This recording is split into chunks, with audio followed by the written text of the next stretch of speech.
Hey guys, welcome back to my channel. Today's video was inspired by a comment on a previous video from Grifter0730, who said, "One of the biggest fears I have is that my prose will be horrid because when I'm writing the zero draft, the prose is awful.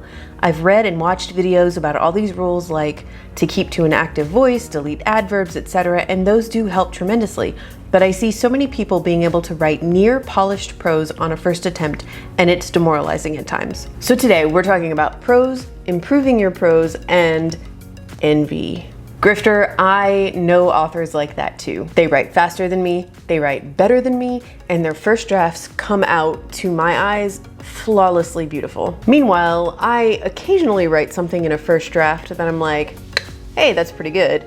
But usually it takes me a lot of work in revisions to get the final version where I really need it to be. So there are two things I want to point out right off the bat. One, we are our own worst critics, meaning while that writer's first draft might seem flawless to you, in her mind, she is probably thinking, oh my God, this is trash. And two, the reason we do this, the reason we see our first drafts as crap, and the reason that mantras like, all first drafts are garbage, or all a first draft has to do is exist. The reason that we say those things isn't actually because first drafts are bad. It's because this story, this world, and these characters exist in our minds, and it's big and beautiful and perfect.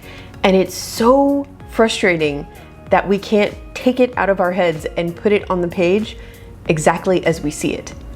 If we can see it, why can't we do it? And the answer is because writing a novel is a process, and the first draft or the zero draft is just one step in that process. Imagine an artist who is setting out to sculpt the statue of a woman. He can really visualize all of the intricate details he's going to bring out in this sculpture. He can see the final version. He stands in front of this hunk of marble, he envisions this sculpture, and he gets to work. Does he give it one pass with a hammer and a chisel and then call it a day because it doesn't look like the way he wants it to look?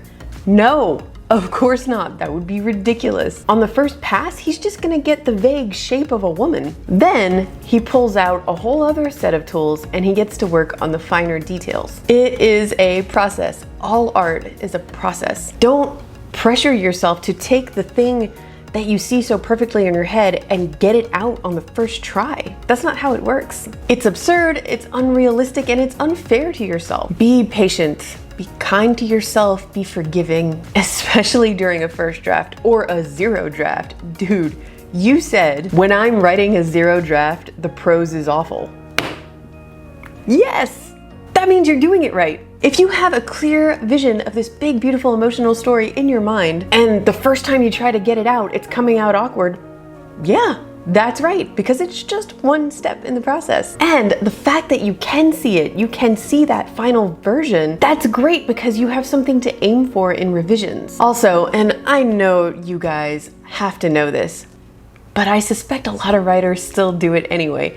Please, oh please, don't compare your first drafts to the published novels on your bookshelf. If you catch yourself doing that, take one of those novels off your shelf, flip back to the acknowledgements and read them. Read about all the critique partners and agents and editors and copy editors, everybody who had their eyes on this story, who helped this author shape it and work with those finer chisels until it became the masterpiece that you're holding in your hands. And then laugh at yourself for how ridiculous you were being comparing your masterpiece in progress to one that's already hanging in a museum. Don't conflate polished with perfect. In fact, stop aiming for perfection altogether. If you're a perfectionist, I have some tough love for you. You are standing in your own way. Your pursuit of perfection isn't just impossible, it's actively harmful to your career as an author and to your books. Perfectionism is fear of failure, and fear makes you pull back. And pulling back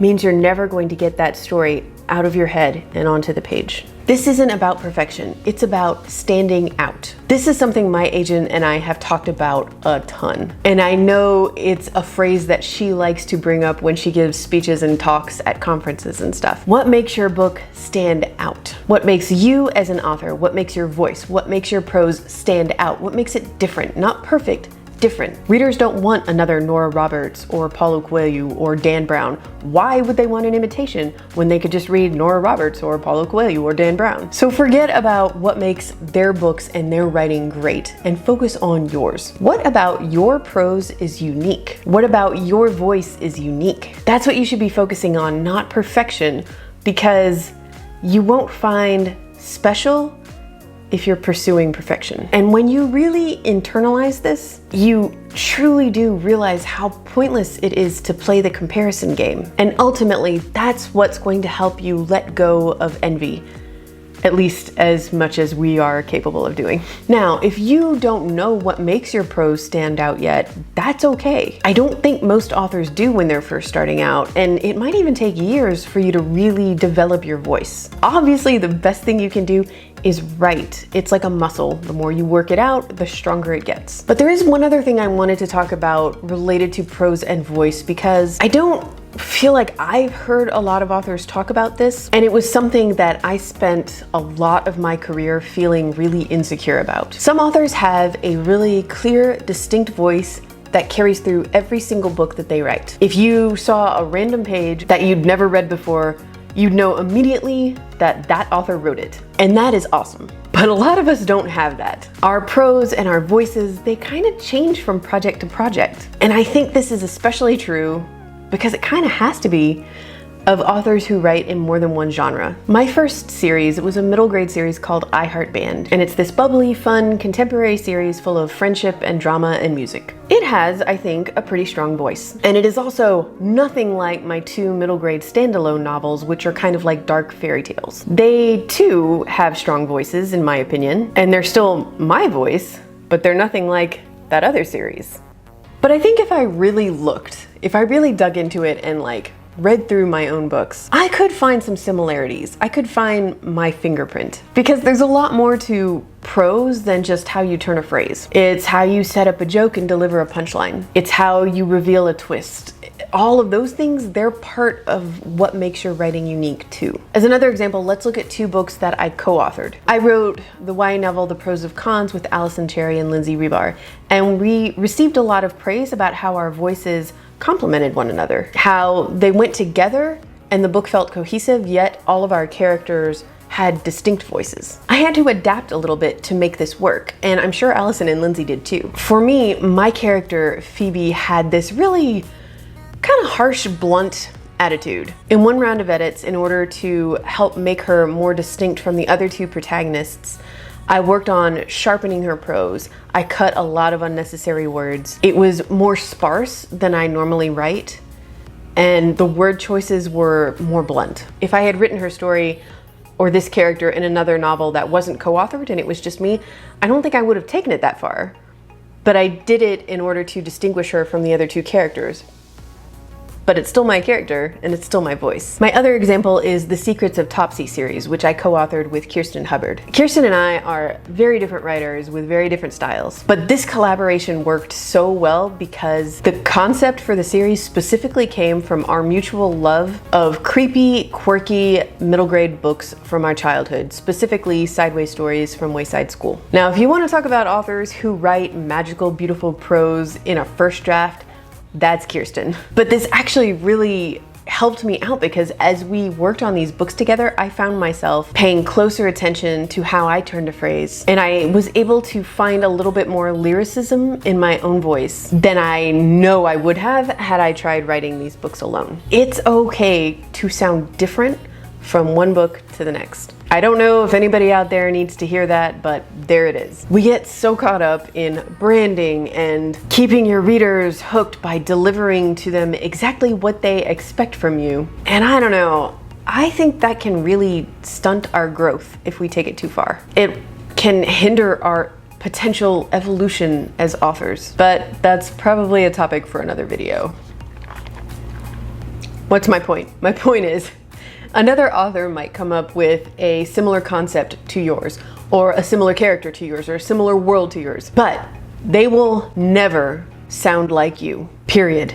So relax. Your only competition is you. And to win, all you have to do is to figure out what the strengths of your prose and your voice are. So how do you do that? I mean, like I said before, write a lot. It's a muscle, you gotta work it out. If you wanna try a little exercise, go take one of those masterpiece novels off your shelf, the one you wished you'd written because it's so perfect and it's so flawless, and find a passage in there that you think actually is maybe a little bit weaker than the rest of the book. Now rewrite that passage and make it sound like you. Or take parts of your own book that you think exhibits the best of your prose. It's like the best you can do right now, and really dissect it, examine it. Why do you think this is the strongest example of your writing? What exactly makes this passage so great? And how can you do it more? Do more of that. Write more of that. Just write more. Now, if you still feel muddled on the whole voice thing, don't worry. Next Monday's video is going to be all about finding your voice. And I've got a workshop activity for you to do that's going to help you out. So make sure you're subscribed and you hit that notification bell so you know when that video goes up. You know what I want you to do right now? In the comments, tell me what your favorite thing is about your voice and your prose and your story. What is your greatest strength as an author? Enough of this down on ourselves stuff. I want to hear some bragging. That book you're writing right now, tell me why it is amazing. And don't hold back. If you found this video helpful, I'd appreciate it if you hit that like button. I will see you guys Friday with another video. Have a great week.